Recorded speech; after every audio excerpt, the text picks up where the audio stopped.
lost all the cinemas. So parang when he want to watch movies na, parang Wala na. hindi na siya pwedeng manood ng libre. But fortunately, my dad always did very well in school. And then he had some close relatives who, during that time, he stayed in their house and was able to continue his education. 1941, World War II started. And as my dad says, parang during World Wars na ganun, parang walang mayaman, walang mahirap, everybody. It's a great equalizer at that time, no? Para lamang buhay ng kanyang ina't mga kapatid, nagtinda ng kandila, sinulid at sabon ang junior na inulila ng namayapang John Sr.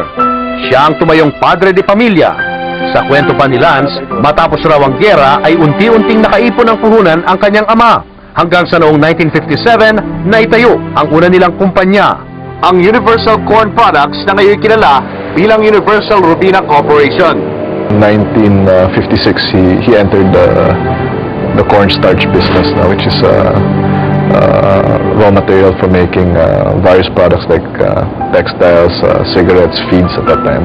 From there, he just started developing new products. He came out with his first branded product, which was Blend 45 coffee, and then he got people like Boots Anson Roa, to be the endorsers for these products. Tapos nag-click.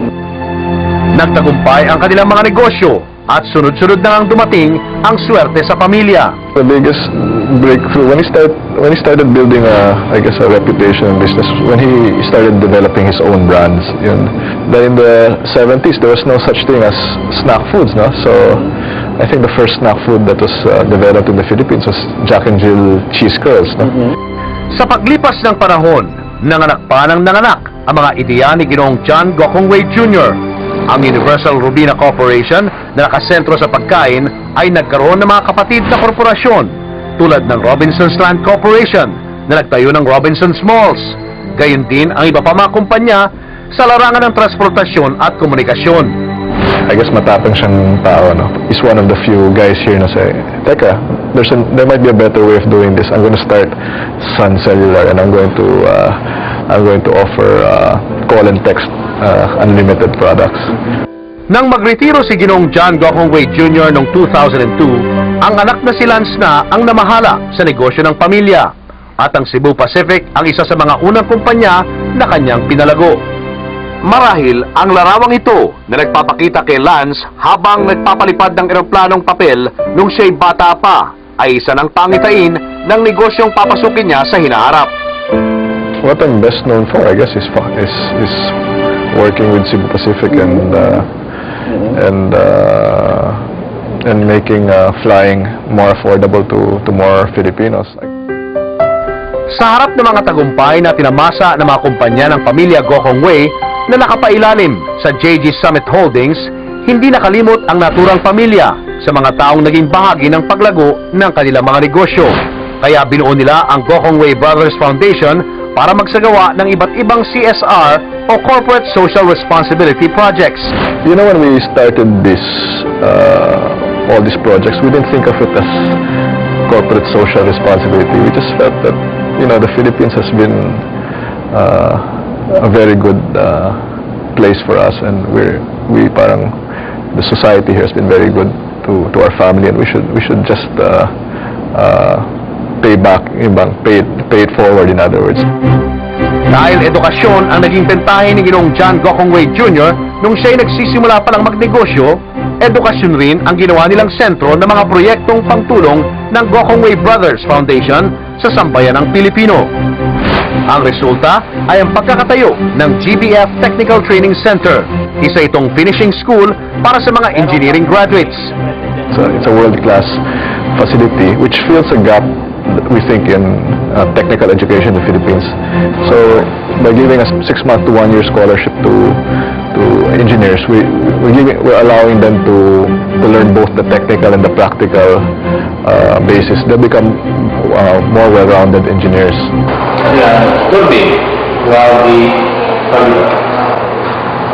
Dito, libreng nakapagsasanay ang mga baguhang inhinyero. May libreng tulugan na. May allowance pa ang mga scholars. So, itinatanggal nila ito, hinihiwalay nila yan. Actually, Pero Prada is the one you see inside the... Yung parang nasa... Dito, nagiging konkretong karanasan ang mga teoryang nasa libro dahil ang mga makinang pinagagamit sa mga trainee ay katulad mismo ng mga makinang gamit sa iba't ibang mga industriya. Bawat isang nagtatapos dito ay nagkakaroon ng specialization sa mga larangan tulad ng aircraft maintenance, petrochem technology, motor controls, fluid automation at marami pang iba. Since we started, 10 years ago, we had nearly 1,000 graduates in this facility.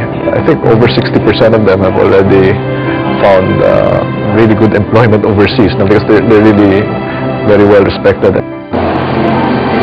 Isa sa mga proud graduates ng GBF Technical School, si Christopher Santiago. Ngayon, siya na ang Engineering and Maintenance Manager ng Flour Division sa Universal Robina Corporation. Higit pa raw sa technical na kaalaman ang kanyang natutunan sa pasilidad na ito. Nagbigay siya ng confidence sa akin in a way na na-develop ko yung hands-on skills ko, which is wala yon nung paglabas ko lang sa school, sa ordinary setting ng schooling ba sa engineering.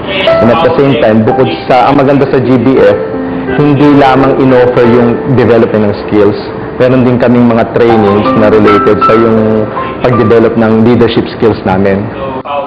Sa pananatili nila noon sa GBF Training School, nakita daw ni Chris at ng kanyang mga kaklase ang tunay na Lance Gokong Way. Ganun lang si Lance, nakikihalubilo siya sa amin. Hindi siya yung parang sabi mo mahirap na ayan ay may-ari, hindi mo na nakakausap.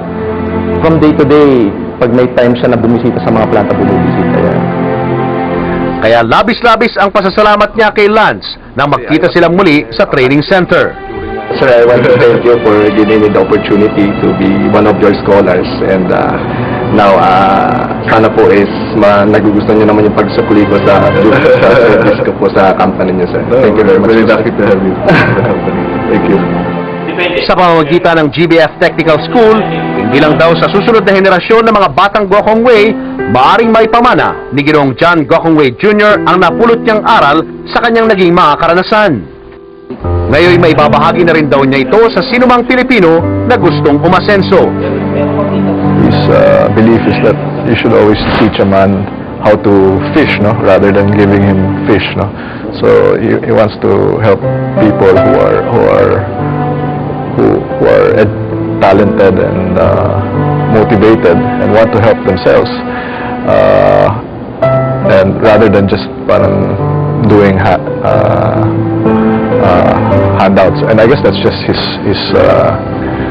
he identifies with that kasi dyan siya nag-umpisa, no? Parang when he was younger, some relatives, helped educate him, so parang, and he was able to rise, and maybe he wants to do the same thing.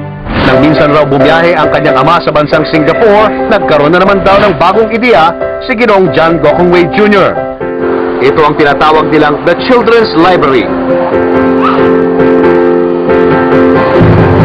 Marami tayong makikitang iba't ibang klaseng libro. Meron kaming special na mga categories or classification na hindi tulad ng mga normal na library. In-arrange talaga namin sila na based sa audio, e-world, and etc. reference books. Meron din tayong mga audio books na pwedeng makinig ang mga bata using cassette tapes. And also, meron kaming iba't ibang klaseng activities. We also have, or meron din kaming mga computers na pwedeng i-access ng mga kabataan. Marami po kami natutunan tulad ng mga kwento nila. Mas masarap ulit sa tahimik. Tapos po sarap mangguguling. Sarap maingay.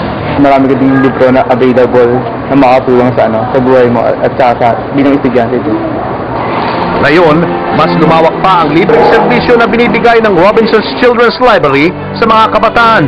Dahil bukod sa mga libro, meron na din silang storytelling sessions. Wala pa rin, naku. Pumasok ka na sa bahay, anak. Puppet shows, film showings at mga educational games. Libre ang makapasok at maka-access ng aming mga serbisyo. Wala kaming babayaran, kaya ang regular na patrons namin, yung bumabalik sa amin, ay karaniwan yung mga out-of-school youth. Ngayon, gaya ng kanyang ama, kumbinsido si Lance na kung sa murang edad ay maayudahan na ang pagpapatibay ng pundasyon ng edukasyon ng mga kabataan sa bansa. sa tulong na rin ng mga proyekto ng Gokong Wei Brothers Foundation, mas lalakas pa ang bentahe ng mga Pinoy sa pag-asenso. We think education is really the great equalizer for everybody, no? Once you're educated, it opens up your horizons, and then you're also, the individual itself, the beneficiary, is able to help so many other people. It's a continuous, there's a continuous return on that, no? On education. Malayo nang narating mula sa nakaraan. Ngayong linggo, sila'y may babalikan. Sa foundation ko, may focus po kayo sa education, di po ba? Bakit po education? Education is the best investment. Always him.